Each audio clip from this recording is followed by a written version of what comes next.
우리 저에 계신 분들과 인사 나누겠습니다. 예수님을 사랑합시다. 예수님을 찬양합시다. 예수님을 예배합시다. 그 어떠한 12월 달보다 참으로 혼란스러운 12월 달을 보내고 있습니다. 그렇게 더욱 예수님을 바라보지 않게 되고 예수님 때문에 기뻐하며 설레는 그 마음을 잊고 살아가기에 너무나도 좋은 그러한 12월 달인 것 같습니다. 그런데 중요한 것은 우리의 상황, 우리의 환경이 어떠하든지 성탄절, 크리스마스를 앞두고 우리는 한결같이 이 땅에 오신 예수 그리스도를 바라봐야 될 줄로 믿습니다.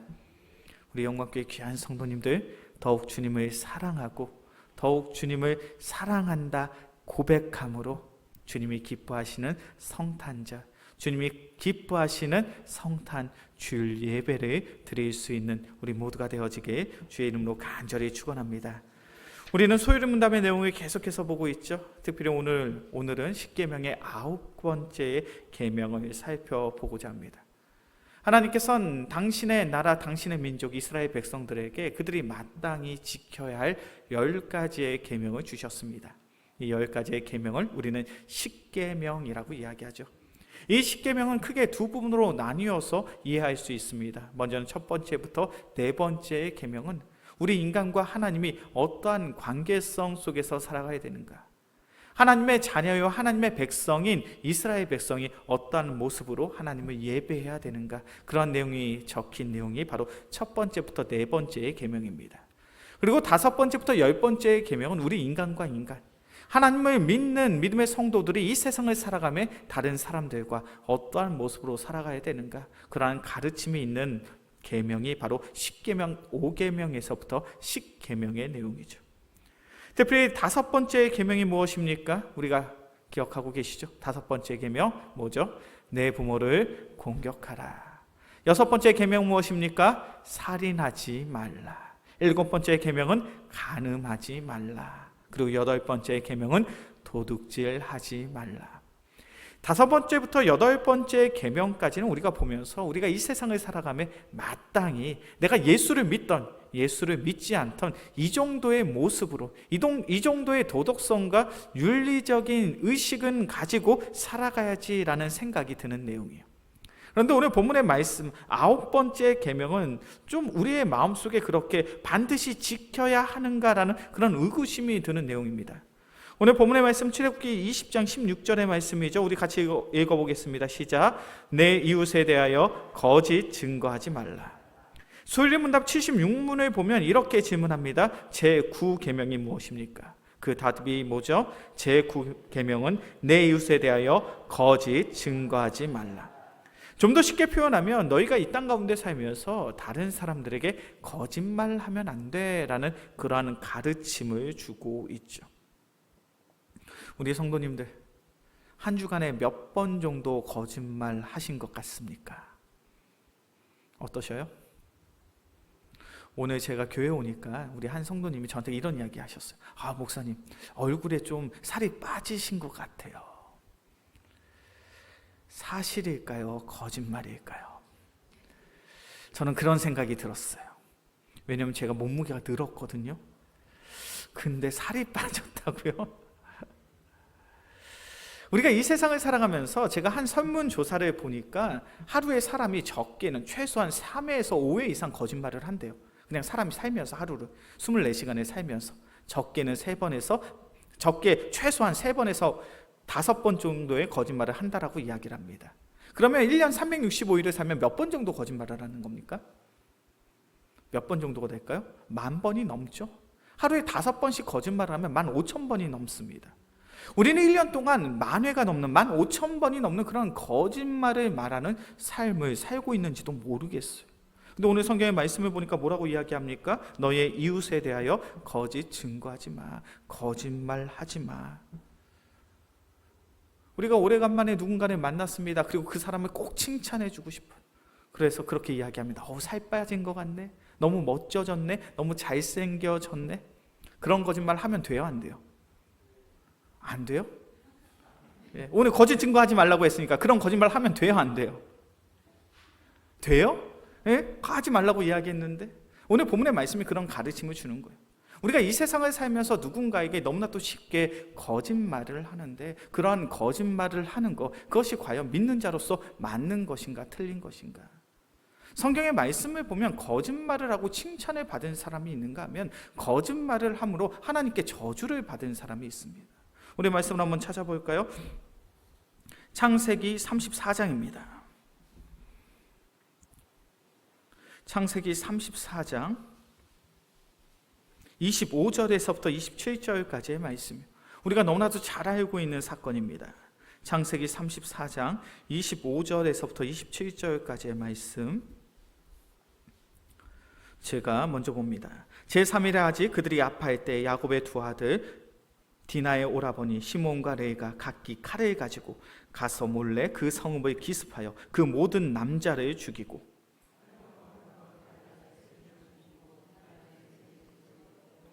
함께 봉독합니다. 야곱의 여러 아들이 그 시체 있는 성읍으로 가서 노략하였으니 이는 그들이 그들의 누이를 더럽힌 까닭이라.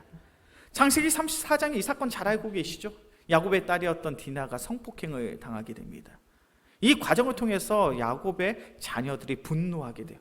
우리가 금이야 오기야, 우리가 너무나도 사랑하는 나의 누이가, 나의 동생이 성폭행을 당했어? 이것을 용서할 수가 없지. 그래서 야곱의 자녀들이 세겜 땅에 있는 그 모든 사람들을 다 죽여요. 그리고 그 성에 있는 모든 것들을 노략하게 됩니다. 그 내용이 바로 창세기 34장 25절부터 27절까지의 내용이에요. 시몬과 레이가 칼을 차고 들어가서 그곳에 있는 모든 남자들을 죽이고 그 성에 있는 모든 것들을 다 빼앗게 되는 그러한 학살이 이루어지게 됩니다. 그런데 중요한 것은 이 작은 부족이었던 그리고 몇 명 되지 않는 시몬과 레이가, 야곱의 자녀들이 이렇게 끔찍한 학살에 모든 사람을 죽일 수 있었던, 모든 남성들을 해할 수 있었던 그 원인이 어디에 있었는가? 창세기 34장 22절부터 25절까지의 말씀이죠. 창세기 34장 22절부터 25절까지의 말씀 제가 먼저 봅니다. 그러나 우리 중에 모든 남자가 그들이 할례를 받은 같이 할례를 받아야 그 사람들이 우리와 함께 거주하여 한 민족 되기를 허락할 것이라.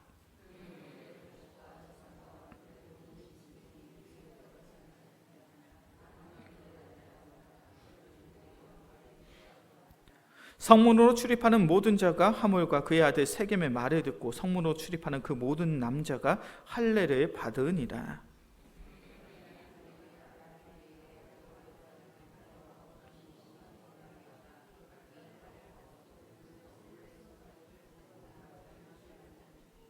시몬과 레이가 그 성에 있는 모든 사람들을 죽일 수 있었던 이유, 그 모든 남성들을 죽일 수 있었던 이유, 그것은 거짓 맹세를 했기 때문입니다.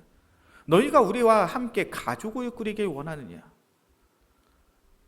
야곱의 딸 디나를 성폭행한 세겜이 이제는 그것으로, 그 사건으로 인하여 이제 디나와 결혼을 하겠다라고 이야기를 합니다. 우리가 같이 한 부족을 이루자는 거예요.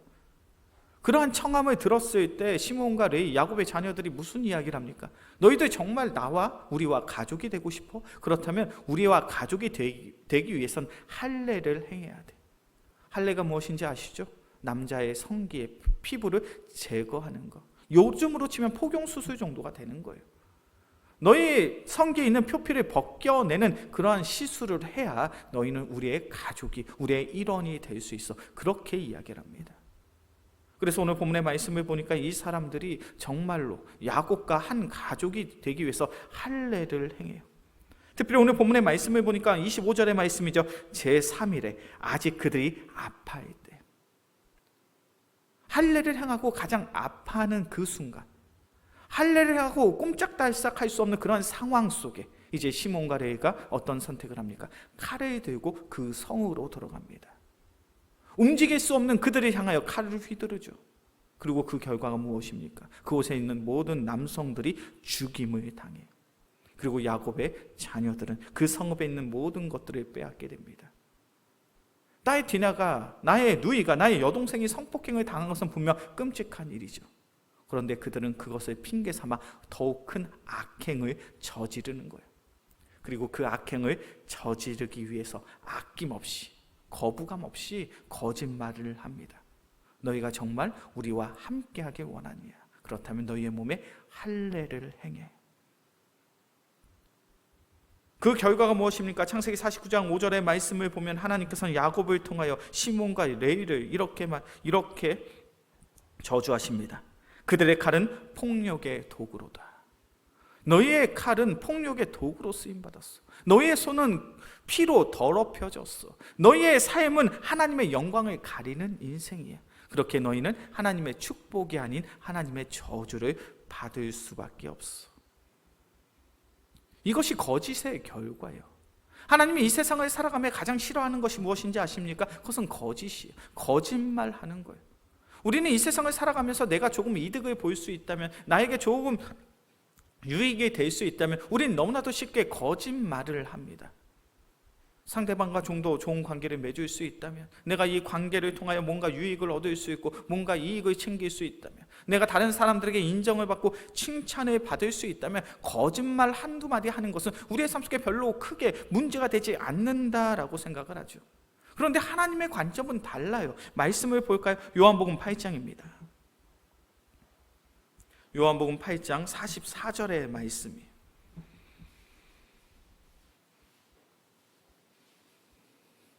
요한복음 8장 44절의 말씀 함께 봉독합니다. 너희는 너희 아비 마귀에게서 났으니 너희 아비의 욕심을 너희도 행하고자 하느니라. 그는 처음부터 살인한 자요 진리가 그 속에 없으므로 진리에 서지 못하고 거짓을 말할 때마다 제 것으로 말하나니 이는 그가 거짓말쟁이요 거짓의 아비가 되었습니다. 요한복음 8장 44절의 말씀을 보면 예수님이 이 세상에 있는 마귀 사탄이 어떠한 존재인지를 설명하고 계시고, 예수님이 설명하고 있는, 소개하고 있는 마귀 사탄은 어떠한 존재입니까? 특별히 44절 하반절의 말씀을 보니까 그는 어떠한 존재라고요? 거짓말쟁이, 그는 거짓의 아비. 마귀 사탄에게 사로잡힌 이들이 가장 먼저 행하는 죄가 무엇인지 아십니까? 아무렇지 않게 거짓말을 하는 거예요. 나에게 유익이 될 수 있다면, 내가 잘 될 수 있다면, 내가 편안할 수 있다면, 내가 행복할 수 있다면 한두 마디 거짓말하는 것은 아무렇지도 않은 거예요. 이것이 거짓의 영에 사로잡힌, 마귀 사탄에 사로잡힌 그러한 이들의 삶 속에 나타나는 모습이에요. 우리 영광교회 귀한 성도님들, 우리가 신앙생활하면서 이 땅 가운데 살아가면서 우리는 너무나도 쉽게 나의 유익을 위해서, 나의 명분을 위해서, 이 상황, 이 위기를 모면하기 위해서 너무나도 쉽게 거짓말을 하고 있지는 않습니까? 지금 이 나라가 이렇게 시끄럽고 어지러운 가장 큰 이유가 어디에 있나요? 진실이 아닌 거짓을 이야기하기 때문 아닙니까? 정치인들이, 나라의 통수권자가, 그리고 나라의 장관들이, 위정자들이 진실을 이야기하고 진솔한 대화를 통해서 이 나라의 문제를 해결해야 되는데 가장 큰 문제가 뭐예요? 진실이 없어요. 무엇이 진실인지 사실인지 알 길이 없습니다. 서로가 서로에게 왜곡된 이야기만을 하고 있죠. 이것이 나에게 유익이 될 수 있다면, 나의 명분이 될 수 있다면, 나의 권력을 지킬 수 있다면 아무렇지 않게 거짓말을 하는 그런 세상 속에 우리는 살아가고 있죠. 그런데 중요한 것은 그러한 삶이 하나님 앞에서 큰 죄악된 삶이더라는 거예요. 시몬과 레위는 이야기할 수 있습니다. 내 딸이, 내 누이가, 내 동생이 이런 부끄러운 일을 당했습니다. 마땅히 그것에 대해서 우리가 그들을 향하여 벌을 줄 수 있는 거 아닙니까? 근데 그 과정이 잘못된 거예요. 할례라는 것은 하나님의 백성으로 살아가는 거룩한 예식이에요. 근데 그 거룩한 예식을 남을 속이는 데 사용을 했어요. 남을 죽이는 데 사용했어요. 그것을 하나님께서는 용서하실 수 없는 거예요. 그리고 그 결과가 무엇입니까? 시몬 레위, 너희는 폭력의 도구야. 너희의 칼은, 너희의 손은 너희의 죄악으로 더럽혀져 있어. 그렇게 하나님께서 허락하신 축복이 아니라 너희는 저주를 받을 수밖에 없는 거야. 우리가 이 세상을 살아가면서 주의해야 될 그 한 가지가 있다면, 나의 유익을 위해서, 나의 잘됨을 위해서, 나의 성공을 위해서 거짓말을 해서는 안 돼요. 그런데 여기서 중요한 것은 거짓말을 하고 칭찬받은 사람도 있어요. 우리 한번 말씀을 찾아볼까요? 여호수아입니다. 여호수아 2장 1절에서부터 6절까지의 말씀이에요. 여호수아 2장 1절에서부터 6절까지의 말씀, 제가 한 절, 우리 성도님들이 한 절 교독해서 보겠습니다. 여호수아 2장 1절에서부터 6절까지의 말씀, 제가 먼저 봅니다. 눈의 아들 여호수아가 시딤에서 두 사람을 정탐꾼으로 보내며 이르되 가서 그 땅과 여리고를 엿보라 하매 그들이 가서 라합이라 하는 기생의 집에 들어가 거기서 유숙하더니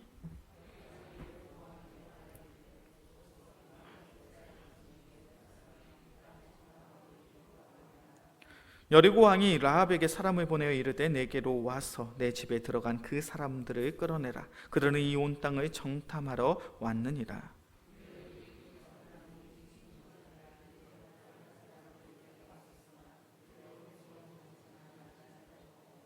그 사람들이 어두워 성문을 닫을 때쯤 되어 나갔으니 어디로 갔는지 내가 알지 못하나 급히 따라가라. 그리하면 그들을 따라 잡으리라 하였으나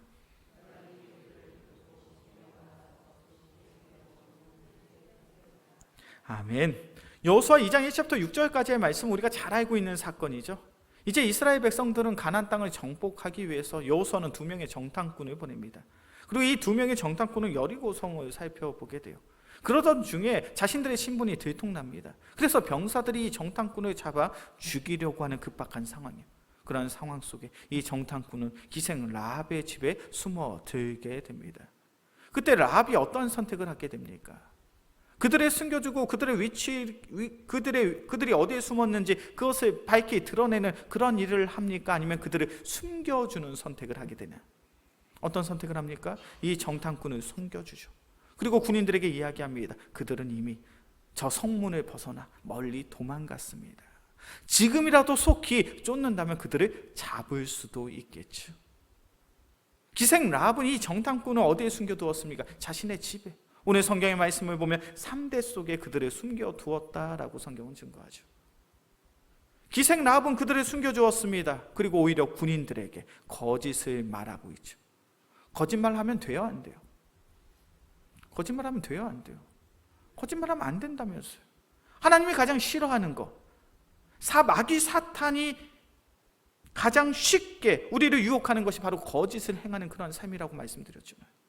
그렇다면 라합은 거짓말했으며 하나님의 심판을 받아야죠. 그러나 성경의 가르침은 그렇지 않습니다. 히브리서 11장 31절의 말씀이에요. 믿음으로 기생 라합은 정탐꾼을 평안히 영접하였으므로 순종하지 아니한 자와 함께 멸망하지 아니하였도다. 히브리서 11장의 말씀을 보면 기생 라합은 잘했다는 거예요. 그들이 평안히 그들을 영접했다는 거예요. 평안히 그들을 영접했다는 것은 헬라어 원어 그대로 직역을 하면 진실되게 섬기다라는 뜻을 가지고 있어요. 진실된 마음으로 그들을 잘 섬겼다는 거예요. 아니, 라합은 거짓말을 했는데 그것이 어찌 진실이 될 수 있습니까? 그것이 어찌 잘 섬긴 것이 될 수 있겠냐라는 거예요. 라합은 거짓말을 했습니다. 그런데 중요한 것은 그 거짓말은 무엇을 위한 거짓말입니까? 생명을 살리기 위한 거짓말이었죠. 하나님의 편에 서서 하나님의 나라를 위한 거짓말이었습니다. 그렇게 하나님께서는 그 거짓말을 거짓으로 보시는 것이 아니라 진실된 것으로 여기시더라는 거예요. 이것이 얼마나 중요한 가르침인지 몰라요. 오늘 성경에서 말씀하고 있는 9번째 계명이 무엇입니까? 출애굽기 20장 16절의 말씀인데 우리 자막으로 좀 띄워주시겠습니까? 우리 출애굽기 20장 16절의 말씀 우리 같이 읽습니다. 시작. 내 이웃에 대하여 거짓 증거하지 말라. 그냥 거짓말을 하는 것이 아니라 누구에 대해서 거짓말하지 말라고요? 너의 이웃에 대하여. 특별히 이웃에 대하여라고 번역된 이 번역은요, 히브리어 원어를 보면 반대하거나 혹은 해하다라는 뜻을 가지고 있어요. 그냥 너의 이웃에 대하여 관하여 거짓말하는 것이 아니라 너의 이웃에게 해를 가하기 위해서, 너의 이웃에게 반대하기 위해서 하는 그 거짓말을 하지 말라는 거예요. 하나님이 원치 않으시는, 하나님이 심판하시는, 잘못됐다라고 말씀하시는 그 거짓말이 어떤 거짓말인지 느낌이 오셔요? 우리가 이 세상을 살아가며 거짓말을 할 수 있습니다. 그런데 그 거짓말이 생명을 살릴 수 있는 거짓말이라면, 용기와 희망을 줄 수 있는 거짓말이라면, 더욱 신앙생활을 잘할 수 있는 거짓말이라면 그것은 할 수 있어요.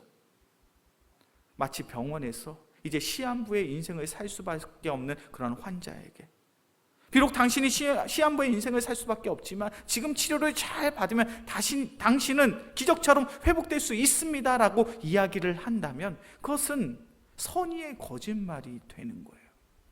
생명을 지키고 생명을 살리고 생명을 보존할 수 있다면, 하나님의 나라와 하나님의 영광을 위한 말이라면 그 거짓말이 하나님 앞에서의 기쁨이 될 수도 있더라는 거예요. 근데 반대의 경우가 무엇입니까?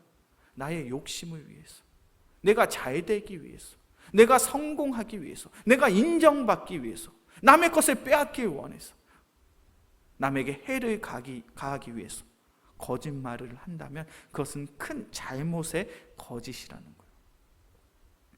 우리 영광교회 귀한 성도님들, 그냥 우리가 살면서 많은 사람들과 함께하면서 너무나도 쉽게 우리는 거짓말을 할 수 있어요. 그냥 순간의 어려움을 모면하기 위해서, 순간의 어려움을 모면하고 순간의 갈등을 해소하기 위해서 우리는 너무나도 쉽게 거짓말을 할 수 있죠. 그런데 우리가 뱉는 그 거짓말이 때론 하나님께서 사용하시는 축복의 도구가 될 수 있음을 우리는 고백할 수 있어야 돼요. 나의 입술을 통해 선포되는 그 말씀을 통해 하나님이 일하시는 줄로 믿습니다. 내가 선포되는 그 말씀이 능력이 되어 이 세상 속에 하나님의 영광을 나타낼 수 있는 도구가 되기도 하고 하나님의 영광을 가리우는 도구가 되기도 하더라는 거예요. 우리 영광교회 귀한 성도님들, 우리는 다시금 한 주간 세상 속에서 살아갑니다. 그 세상 속에서 하나님이 기뻐하시는 진실된 삶을 살아갈 수 있는 우리 모두가 되어지길 주의 이름으로 간절히 축원합니다. 때론 거짓을 말할 수 있겠죠. 그런데 그 거짓말이 정말 하나님의 편에서, 하나님의 나라를 위해서, 하나님의 영광을 위해서 생명을 살리는 말을 뱉을 수 있는 우리 모두가 되어지길 주의 이름으로 간절히 축원합니다. 그래 우리의 삶 주위에 있는 많은 이들이 바로 나로 말미암아, 나의 입술로 말미암아 그리스도의 사랑을 누리고 그리스도와 연합할 수 있는 그 복된 은혜를, 복된 삶을 누릴 수 있는 우리 모두가 되어지게 주의 이름으로 간절히 축원합니다. 기도하겠습니다. 사랑의 주님 감사합니다. 주님께서 우리를 사랑하시는 줄로 믿습니다. 주님께서 우리를 사랑하셔 이 세상을 살아가며 많은 이들과 함께합니다. 그 많은 이들과 함께하는 삶 속에 나의 유익을 위하여, 나의 명분을 위하여, 나의 권력을 위하여 거짓을 행하는 자가 아니요 진실된 마음을 가지고 이 세상을 살아가며 이 세상의 사람들에게 선한 영향력을 행사할 수 있는 귀한 믿음의 성도들 되게 하여 주시옵소서. 특별히 때론 우리의 삶 속에 거짓을 말할 수도 있습니다. 그러나 그 거짓말이 생명을 살릴 수 있는, 하나님의 살아계심을 증거할 수 있는 복되고 귀한 입술의 고백이 되게 하여 주시옵소서. 그래 우리의 삶을 통하여 아름다운 복음의 열매가, 성령의 열매가 맺어지게 하여 주시옵소서. 이 모든 말씀 우리를 사랑하시는 예수 그리스도의 이름으로 기도합니다. 아멘.